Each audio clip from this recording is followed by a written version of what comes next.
우리 당분간은 컴퓨터를 뭐 그렇게 다룰 일은 없으니까 컴퓨터는 신경 안 쓰셔도 되고, 저하고는 이제 책을 좀 오랫동안 볼 거예요.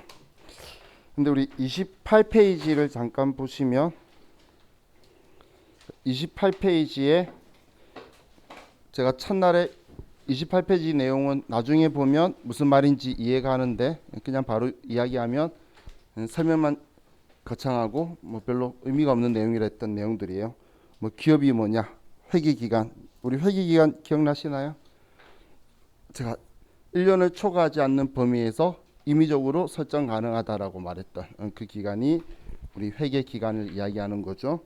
그리고 아래 자산, 부채, 자본이라고 적혀 있는 게 우리가 재무상태표에서 우리가 자산은 우리 과거의 사건으로 내가 현재 가지고 있는 모든 것들을 자산이라고 하는 거고, 그 중에서 상환의 의무가 있는 게 그 아래의 부채인 거고, 그럼 자산 중에서 상환의 의무가 없는 게 나의 자본이다라고 보시면 돼요. 그리고 수익, 비용, 수익은 우리 비용에 이익을 붙인 거죠.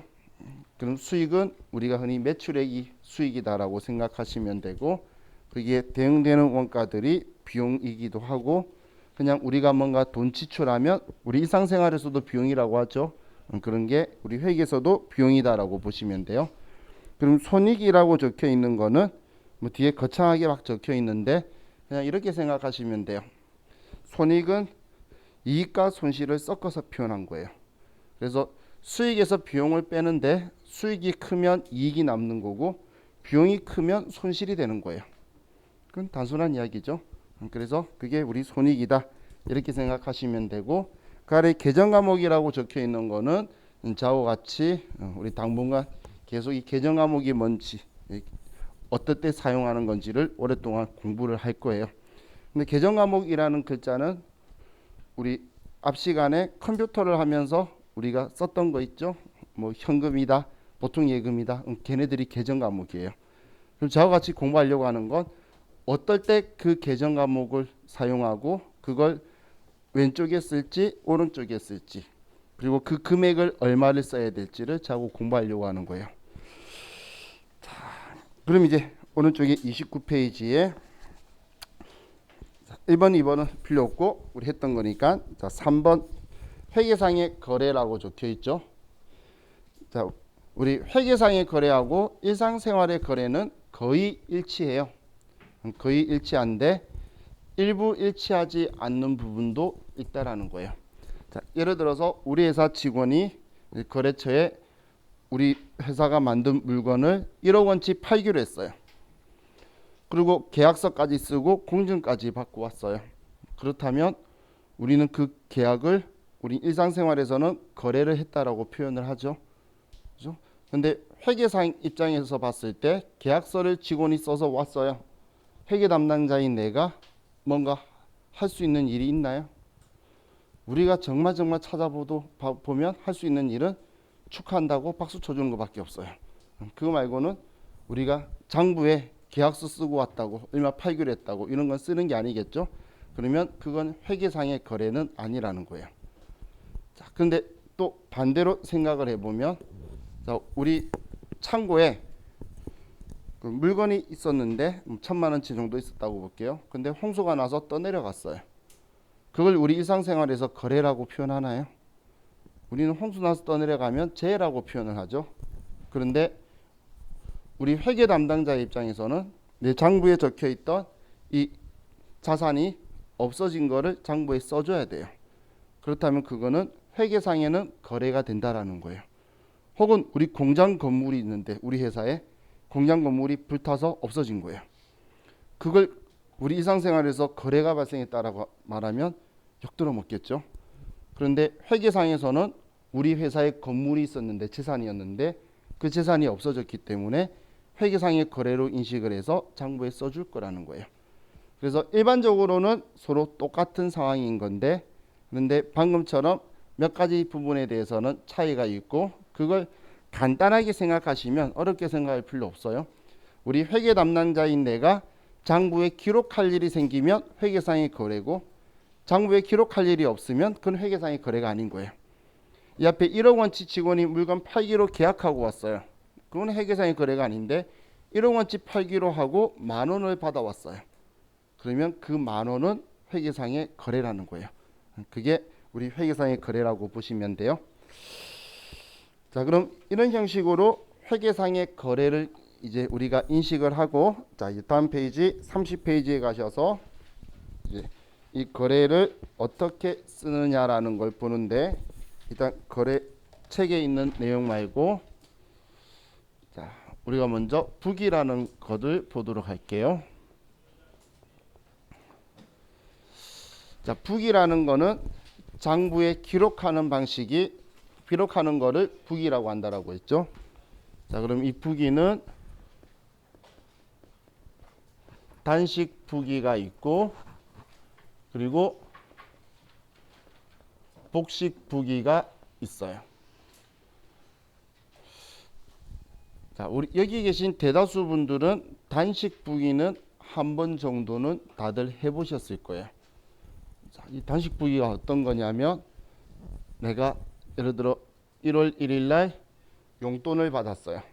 그러면 용돈을 받았다. 1,000원 받았으면 1,000원.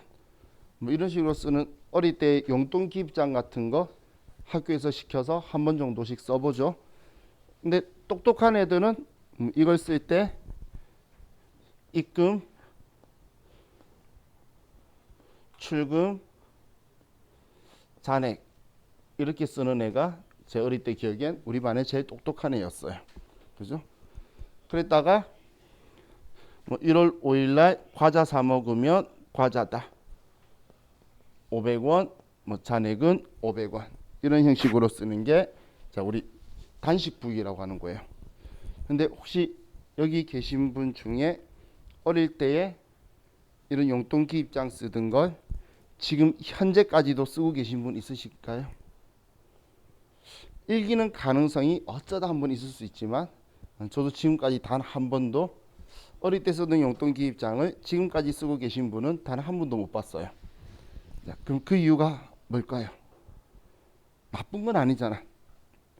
근데 왜 이 용돈 기입장을 지금까지 안 쓰고 있는 시작점이 뭐냐면, 이 용돈 기입장의 신뢰성이 하락됐기 때문이에요. 이게 또 뭔 소리야, 그죠? 자, 지금 여기에 내 용돈 기입장에 500원 적혀 있는데, 실제로 어릴 때 내 호주머니에, 내 지갑에 돈은 500원이 아니었던 거예요.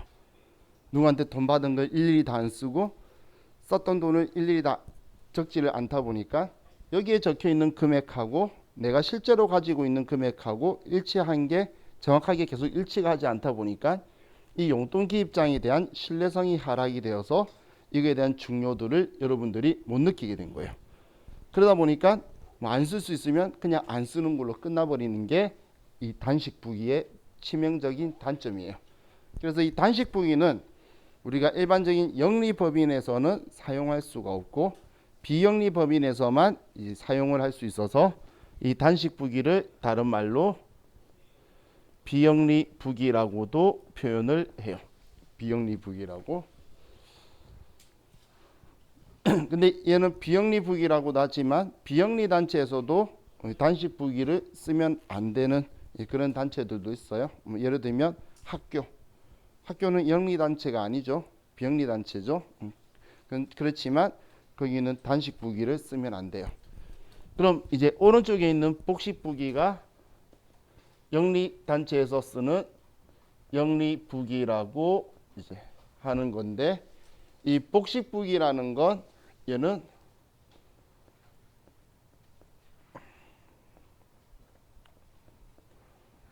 거래의 이중성을 이용하는 거예요. 거래의 이중성을 이용한다라는 건, 내가 뭔가 과자를 샀다라면 그 과자를 사면서 반대되는 이중성이 있다는 거예요. 자, 여러분이 과자를 샀어요. 그럼 과자가 내 손에 들어왔죠. 그럼 그 상대되게 내가 해야 되는 게 뭐죠? 과자 샀으면 돈을 줘야 되거나, 돈을 안 줬으면 외상이거나, 아니면 안 줘도 된다면 공짜이거나, 나에게 뭔가 들어왔다면 그 대응되는 반대편이 있다는 거예요. 그럼 이 두 개를 전부 다 규칙에 맞춰서 양쪽을 다 써주는 방식으로 쓸 거예요. 자, 그럼 우리 내 재산 가지고 재산을 기준으로 나한테 들어오면 왼쪽에 쓰고 나에게서 나가면 오른쪽에 쓰는 규칙을 만들게요. 가운데 기준점을 잡아서. 그럼 과자를 사게 되면 과자는 나한테 들어오죠. 그러면 나한테 들어온 거를 왼쪽에 과자가 들어왔다. 이 과자는 500원짜리다. 이렇게 써두는 거예요. 그럼 한쪽에는 과자 들어온 걸 썼으니까 그럼 반대쪽에는 내가 돈을 줬는지 안 줬는지 어떻게 했는지를 쓰는 거예요. 그럼 내가 돈을 줬다면 오른쪽에 돈을 500원 줬다. 나한테 돈 나간 거잖아요. 이렇게 적어줄 거라는 거예요. 혹은 내가 똑같은 원리로 과자를 내가 500원짜리를 샀는데 돈은 내일 주기로 한 거예요. 그럼 오늘 안 줬으면 외상한 거죠. 그럼 반대쪽에다가 그 이유로 외상했다라고 적어주는 거예요. 거기 그랬다가 다음날 이제 내가 돈을 500원을 줘요. 그럼 내 재산이 나가면 오른쪽에 쓰자라고 했죠. 그러면 돈이 나갔다 500원이 이렇게 써놓고 그리고 반대쪽에 이유를 쓰는데 지금 외상값 갚은 거죠. 그러면 외상값 갚았다라고 이렇게 써주는 게 거래의 이중성을 이용하는 복식북이라고 보시면 돼요. 그럼 이렇게 기록을 하면 예를 들어서 내가 외상값 500원을 갚는데 예를 들어서 50원을 줬다면 자, 왼쪽과 오른쪽이 서로 금액이 일치하지가 않죠.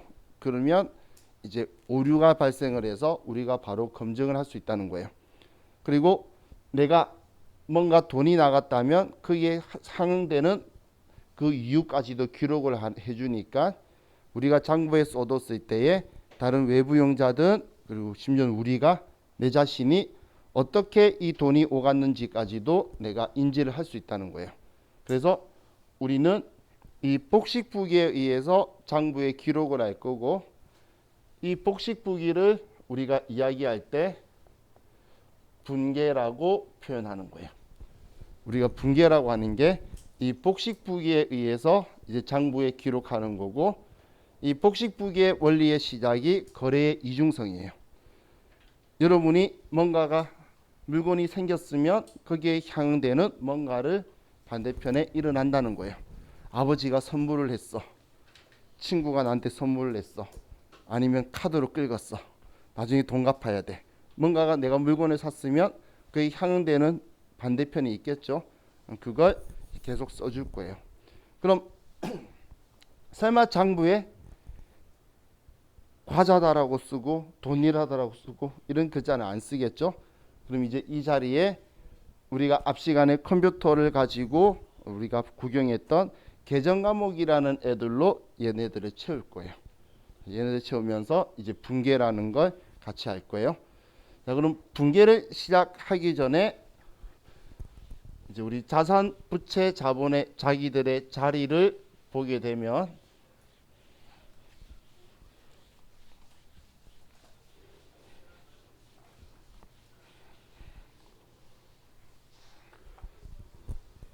자, 우리가 재무상태표를 봤을 때 자, 이렇게 T자로 하면 자, 이제는 우리가 기억을 할게요. 왼쪽은 차변이라고 하고 오른쪽은 대변이라고 이렇게 표현을 할 거예요. 자, 그럼 재무상태표는 자, 차변은 자산의 자리였죠. 그럼 이제 앞으로 자산의 자리는 차변이에요. 얘 자리는 차변이다 라고 기억을 할게요. 그럼 우리가 이제 장부에도 자산의 자리가 차변이다라고 지정해서 우리가 써줘야 이 장부에 쓴 게 다른 장부도 만들어 주지만 재무제표까지 다 한 번에 만들어 줄 거예요. 우리 재무상태표까지도. 그럼 대변 오른쪽은 부채가 자기의 자리고 자본이 자기의 자리라는 거예요. 이제 제가 시작할 때도 저것만 기억하시면 좋겠다라고 했는데 얘가 앞으로 영원히 여러분들이 잊으시면 안 되는 거예요. 안 되는 거. 자, 그럼 우리 자기 자리를 정하는 이유가 자기 자리에 쓰면 합쳐져서 더해지고 반대쪽에 쓰면 얘는 줄여주는 성격으로 쓸 거예요. 우리 회계에서는 우리 음수 부의 표시인 마이너스를 원칙적으로 사용을 안 해요. 그럼 줄여줘야 되는데 마이너스를 안 쓰고 어떻게 쓰냐면 자기 자리에 반대쪽에 써줄 거예요.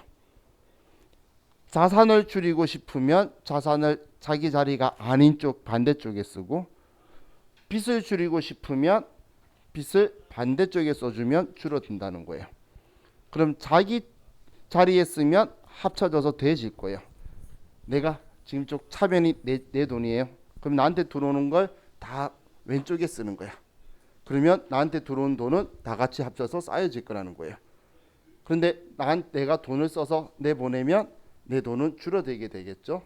그런 원리가 지금 우리 장부의 원리고 그 원리에 의해서 재무상태표가 만들어질 거라는 거예요.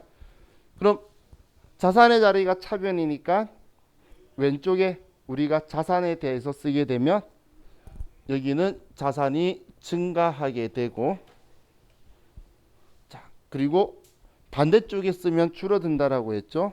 그래서 대변 오른쪽에 쓰면 자산을 쓰게 되면 이 자산이 감소하게 되는 거예요.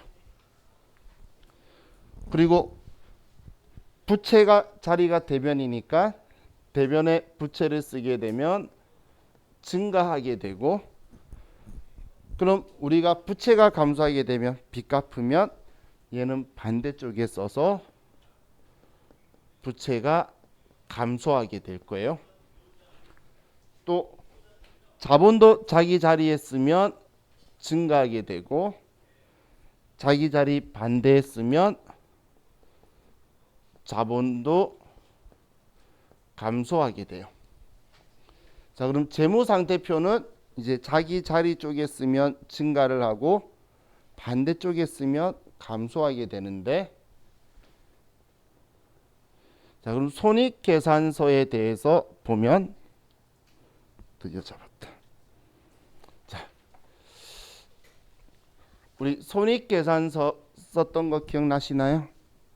우리 보면 컴퓨터 입력할 때도 매출액에서 매출원가 빼고 매출총이익 되고 우리 판관비 빼고 영업이익 되고 이런 식으로 순서대로 되어 있죠.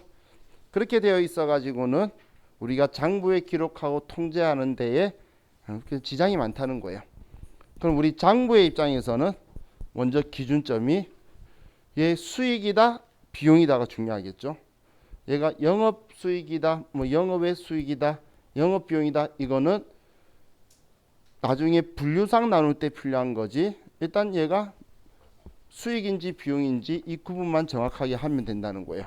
그래서 우리가 장부의 원리에서 이런 식으로 쓸 거예요. 자, 우리 장부에 쓸 때 여기를 비용 자리 여기를 수익 자리로 잡아서 수익이 100만 원인데 비용이 60만 원이면 항상 제가 가운데 선을 꺼면 왼쪽인 차변과 오른쪽 대변의 합은 일치해야 되는데 일치 안 하죠. 그러면 차이 나는 이 40만 원을 우리는 이익이다라고 볼 거예요. 수익에서 비용 빼면 이익이겠지. 또 이렇게 해서 비용이 있고 똑같이 수익인데 비용이 100만 원이고 수익이 70만 원이다라면 얘 둘이 합은 같아야 되는데 30만 원이 여기 모자라게 됐죠. 그럼 얘를 손실이다라고 이렇게 정리를 할 거라는 거예요. 우리한테 제일 중요한 건 첫 번째가 이익이 얼마니, 손해를 얼마 받니가 수입 비용에서 제일 중요한 거겠죠. 그리고 나서 너 사업해서 돈 벌었니, 딴짓거리에서 돈 벌었니, 그건 일단 돈 벌었는지 손해 봤는지를 먼저 판단하고 그 다음 알아볼 거라는 거예요. 그래서 이걸 우리가 장부 쪽에다 연결을 해서 자, 표현을 할 때 차변의 비용이라는 이제 비용의 자리가 되고 대변이 수익의 자리가 돼요. 근데 수익과 비용이라는 표현은 비용이 발생했으니까 돈이 나간 게 아니에요. 돈을 썼기 때문에 얘가 비용이다라고 이야기하는 거예요. 수익이 발생했으니까 물건 팔았다. 말이 안 되죠. 물건 팔아서 수익이 났다라고 표현하겠죠. 그래서 얘는 이유가 되는 거지 원인이 아니에요. 수익과 비용은 지금 너 이거 팔았는데 어때? 그래서 돈 남겼어? 못 남겼어? 말하는 거지.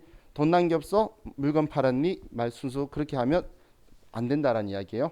그래서 얘는 증가 감소가 아니고 이쪽 반대쪽의 요인으로 해서 비용이 발생을 하는 거고 그리고 수익이 발생을 하는 거예요.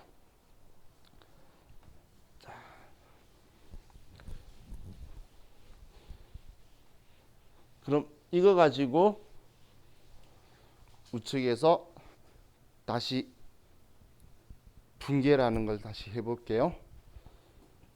자, 이 앞에 제가 재산을 기준으로 한다라고 했죠. 그 재산이 자산이에요. 자산. 자, 저와 같이 제가 기준을 바꿉시다라고 말하기 전까지는 우리는 회계상 거래는 나한테서 돈이나 물건이 나가거나 들어왔을 때만 장부에 쓸 거예요. 돈 안 나가면 장부에 안 쓸 거예요. 돈 안 들어와도 장부에 안 쓸 거고.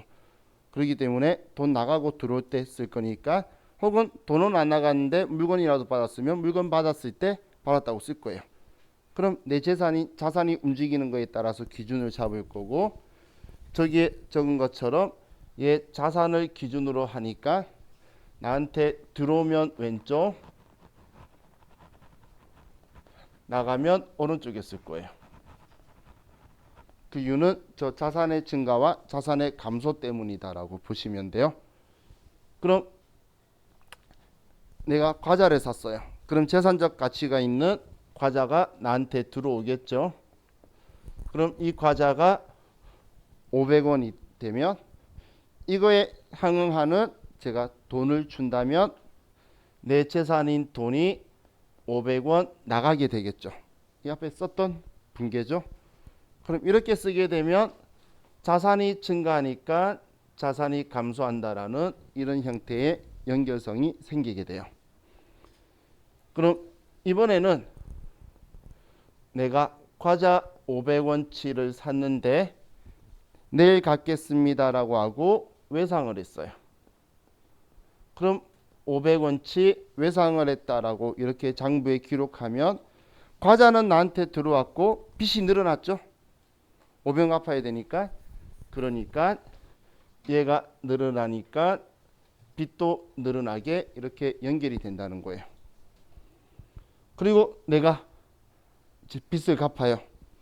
그럼 돈 500원을 주니까 준 이유가 이 외상대금 갚았다라고 외상 500원 이렇게 쓰면 내 재산인 돈이 나가서 감소했고 빚 갚았으니까 빚도 줄어들겠죠.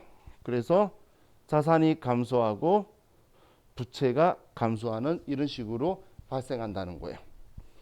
혹은 내가 과자를 샀는데 슈퍼마켓 사장님이 기분이 좋았는지 그냥 먹으래요. 그래서 나는 공짜가 생겼어요. 그럼 내 입장에서는 수익이 발생한 거죠.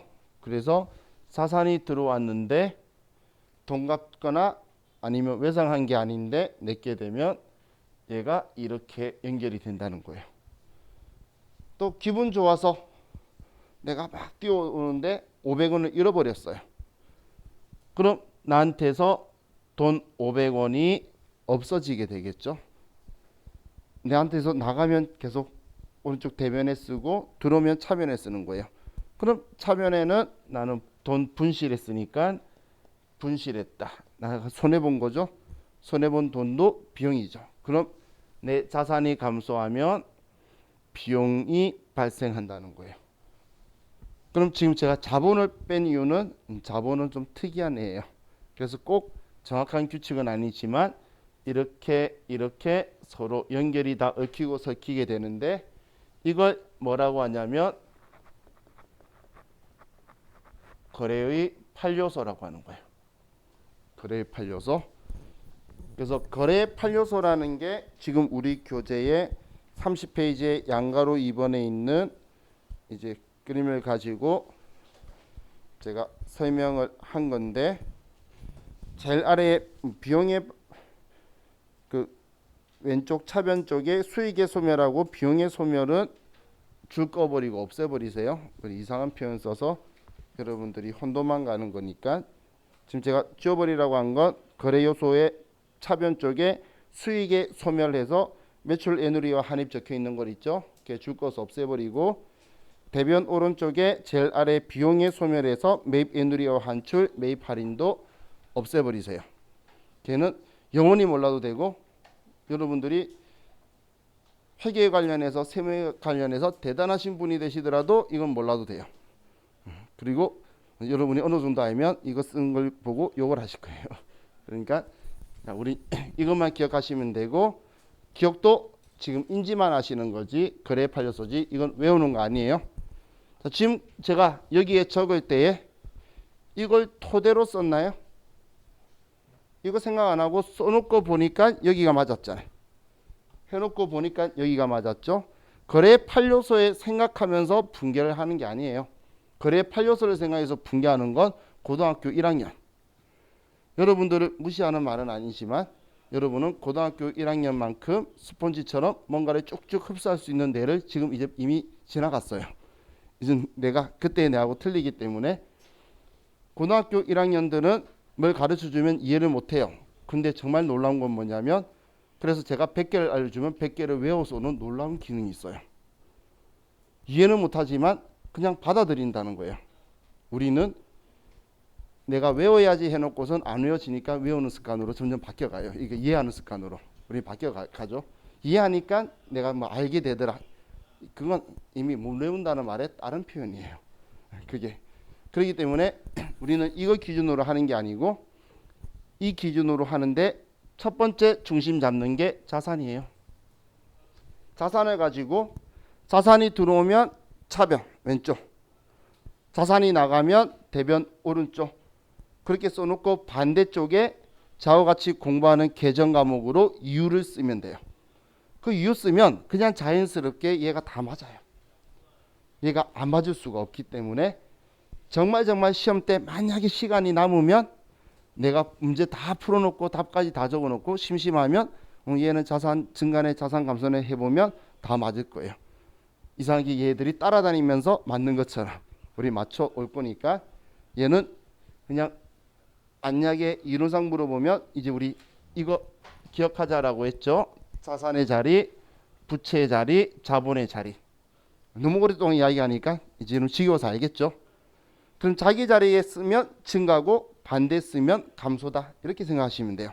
그럼 좀 이상한 애가 얘죠. 근데 얘인데 이렇게 생각을 하셔야 돼요. 자, 지금 제가 이야기하는 기준이 뭐죠? 얘죠? 자산이죠? 자산이 나갔어요. 여러분이 돈 쓴 거야. 돈을 쓰니까 그 이유로서 반대쪽에 비용이다라고 써주는 거예요. 여러분이 통장에 돈이 들어왔어요. 들어와서 돈이 늘어나니까 그 이유가 수익인 거예요. 얘는 항상 뒤에 오는 거지 얘를 먼저 쓰시면 안 돼요. 근데 공부하시다 보면 이런 상황이 오시는 분이 더 많이 있으세요. 우리 처음 분기할 때 제가 계속 들어오면 차변이라 그랬는데 그럼 돈 들어오면 수익이니까 수익을 차변에 쓰면 되지 않냐라고 생각하시는 분이 있어요. 그러면 그때 저한테 빨리 찾아오세요. 이상하니까. 그래서 다시 저하고 같이 이야기하면서 얘를 먼저 쓰는 게 아니고 자산의 증가와 감소를 쓴 후에 반대쪽에 자산이 증가한 이유가 수익이 발생해서인 거예요. 수익이 발생해서 돈 들어온 게 아니라는 거야. 자산이 돈이 나갔어. 그러니까 비용이 발생한 거예요. 우리 회사가 직원들 회식비를 줬어요. 그러면 그 돈이 비용인 거지. 그죠? 그럼 비용을 여기 쓰면 회식비 줘놓고 돈 들어와야지. 말이 안 되는 이야기죠. 그렇기 때문에 수익 비용의 위치를 먼저 생각하시면 안 돼요. 얘는 그냥 따라오는 애들이에요. 수익 비용은. 자, 추후에 이제 분계를 잘하자고 제가 대놓고 외우라 그럴 거예요. 비용의 자리는 차변, 수익의 자리는 대변. 이건 미래의 분계를 빨리 할 때는 저거 위치를 딱 찍고 있는 게 편하기 때문에 제가 종종 계속 여러분들은 외우기 싫으실 테니까 귀가 따가워서 기억할 만큼 제가 수시로 이야기할 거예요. 비용의 자리는 어디죠? 차변. 이런 식으로 해서 여러분들이 자기도 모르게 차변 이렇게 생각하도록. 자, 이게 우리 분계를 하는 방식이다라고 보시면 돼요. 자, 아래 우리 거래 분류 결합 기준은 뭐 지금 볼 필요 없는 거니까. 자, 우리 31페이지에 뭐 회계의 순환 과정이라고 적혀 있는데 이건 나중에 저와 같이 결산하면서 보면 돼요. 그래서 그때 저와 같이 보는 걸로 하고. 자, 우리 41페이지에 가서 자, 회계 1급 주요 개정 과목이라고 적혀 있죠. 자, 이거하고 뭐 다음 페이지 보면 쭉 적혀 있는데 자, 우리 여기는 제가 개정 과목 설명 끝나기 전까지는 보지 않는 걸로 할게요. 왜 여기를 보지 않는 걸로 하냐면 개정 과목은 이거는 이거다는 없어요. 상황이 이렇다가 돼야 되는 거지. 이거는 이 개정 과목을 쓴다라는 건 정해진 건 없어요. 그런데 여러분들이 이거는 이거다라고 외우고 싶으면 그 많은 경우의 수를 다 외우시면 돼요. 자, 우리 직원이 밥 먹었어요. 그럼 그걸 뭐라고 개정 과목이라고 쓸 거냐라는 거예요. 밥 먹었다고 이 개정 과목을 직원 먹었으니까 직원 밥값 줬으니까 복리후생이다. 그게 아니라는 거예요. 우리 직원이 밥 먹었는데 거래처 직원하고 먹었으면 접대비인 거예요. 그럼 뭐든지 상황을 다 봐야 돼요. 나중에 휘발유를 샀는데 이게 어디 쓸 거냐에 따라서 다 다른 이야기가 나오는데 휘발유 개정 과목이 뭐냐면 큰일 나는 거예요. 이건 같은 건데도 그 상황에 따라서 틀려지고 직원이 교통비를 줬는데 직원 집에 가는 교통비 줬으면 복리후생이고 출장비 줬으면 여비교통이고 여러 가지가 나눠진다는 거예요. 그럼 여러분들은 어떤 상황일 때 어떤 개정 과목을 쓴다 이걸 인지하셔야 되는 거지. 이거는 이거다라고 보면 안 되는데 잘못 이걸 보면 이거 할 때만 이거 쓰네라고 하면 그 다음부터 개정 과목이 계속 틀려요. 그렇기 때문에 나중에 이런 상황일 때 쓴다라는 걸 보고 나서 보면 얘는 그런 상황도 쓰고 이렇게 바라보게 되셔야 되니까 이쪽 부분은 지금 보지 마세요. 아마 여기 회계 2급 공부를 하신 적 있으신 분 있을 수 있는데 그런 분들이 이거 열심히 봐요.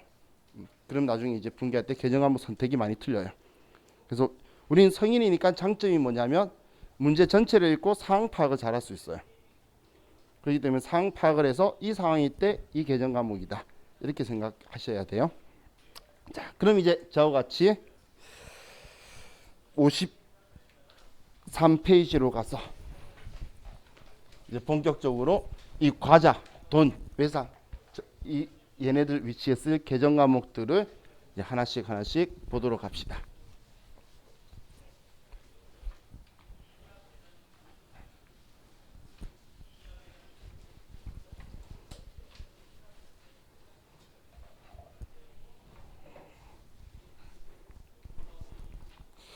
자, 우리 책도 그렇고 일반적으로 개정 과목 설명은 자산, 부채, 자본, 수익, 비용 순으로 설명을 할 거고 당연히 자산도 유동성 배열의 순서대로 유동자산부터 하고 비유동자산 할 거고 유동자산 중에서도 당좌자산.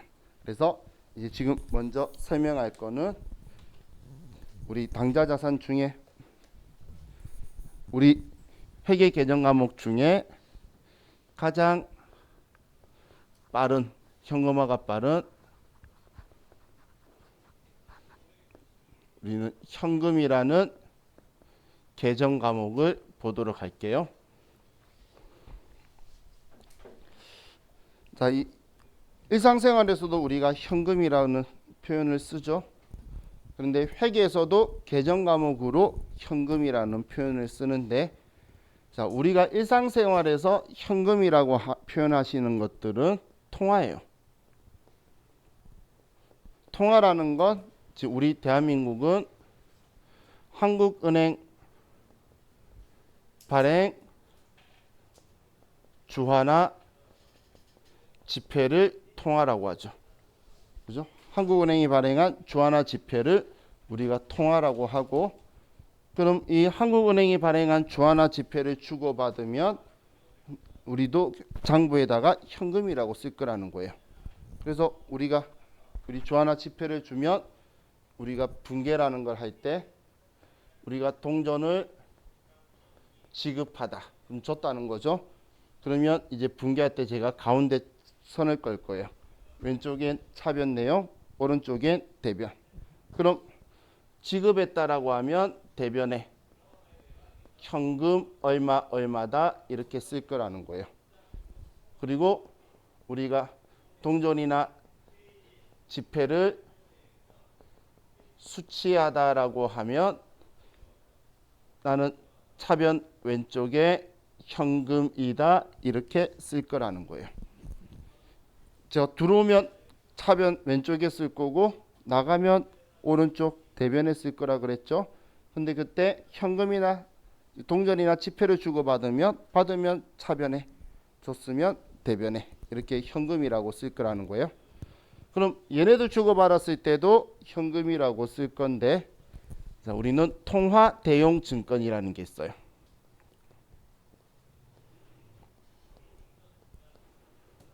자, 통화 대용 증권이라는 건 뭐냐면 통화, 대용, 용도를 대신해서 증권, 권리가 있는 증서를 이야기하는 거예요. 그게 통화 대용 증권이에요. 통화를 대신한 용도로 쓸 수 있는 권리 증서를 통화 대용 증권이라고 하는 건데, 이 통화 대용 증권의 대표적인 게 수표예요. 그럼 우리 일상생활에서 수표라고 말하면 자기압 수표를 이야기하죠. 그러면 얘는 대표적인 게 자기압 수표예요. 그럼 이 자기압 수표는 우리 은행이 자기 앞으로 발행해서 돈을 찾아갈 수 있도록 해준 게 자기압 수표예요. 그럼 우리 수표 제도에 대해서 먼저 좀 이해를 하셔야 되는데, 수표는 제도가 어떻냐면 제가 수표를 발행을 해요. 그럼 수표 발행하기 전에 제가 여러분한테 제 통장에서 돈을 찾아가도록 해줄 수 있는 방법이 제가 이체해 주는 방법이 있고, 하나는 제가 수표를 적어줘요. 그럼 수표에 제 주거래은행에 이 본 수표를 소지한 자에게 지급해 주십시오라고 써요. 그러면 여러분이 그 수표를 가지고 은행 가서 제 통장에서 돈을 찾아가는 거예요. 그게 수표 제도예요. 그럼 자기압 수표는 은행이 자기 통장에서 돈 찾아가라고 발행해 준 거예요. 그래서 자기 은행 가면 바로 빼주고 다른 은행 가면 건너받아서 오니까 시간이 걸리는 방식인 거예요. 이게 자기압 수표예요. 그럼 자기압 수표는 이제 은행이 자기 앞으로 발행한 거고, 우리 회계에서는 무조건 자기압 수표를 할 거예요. 근데 이걸 받은 여러분 입장에서는 그냥 현금처럼 쓰는 거죠. 은행 가면 즉시 현금 바꿔주잖아. 그렇다면 우리 자기압 수표를, 우리 회계에서는 자기압 수표를 주고받아도 현금이라는 계정 과목을 쓸 거라는 거예요. 우리가 동전이나 지폐가 아니고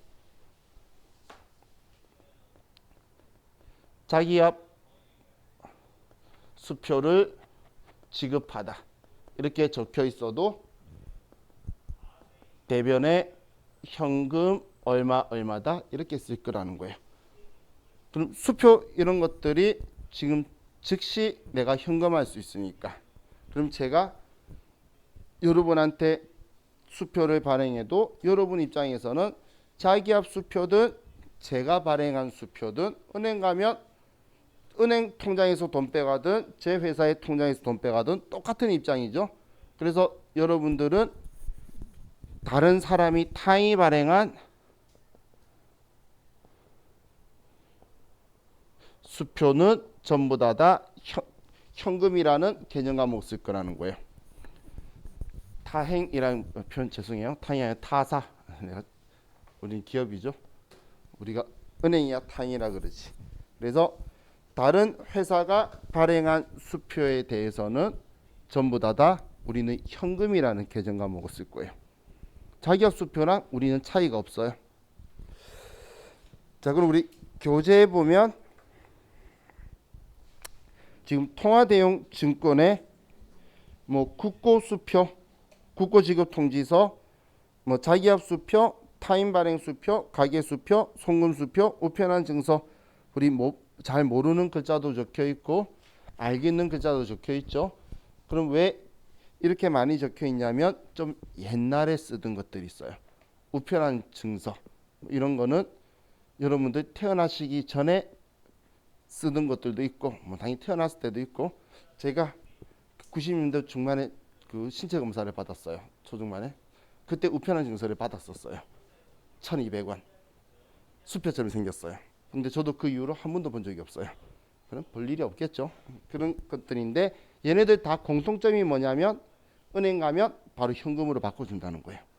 그게 지금 얘 통화대용 증권이에요.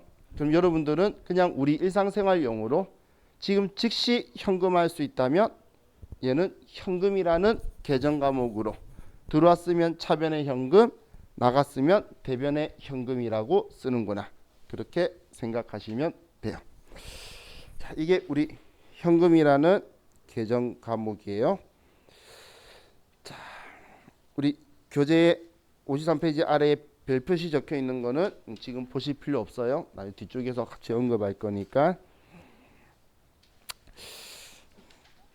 자, 이제 55페이지에 예금이라고 적혀 있는데, 자, 예금은 우리 좀 쉬었다가 이야기하면 계속 쭉 연결해서 해야 되니까 좀 쉬었다가 하도록 할게요. 쉬었다 합시다.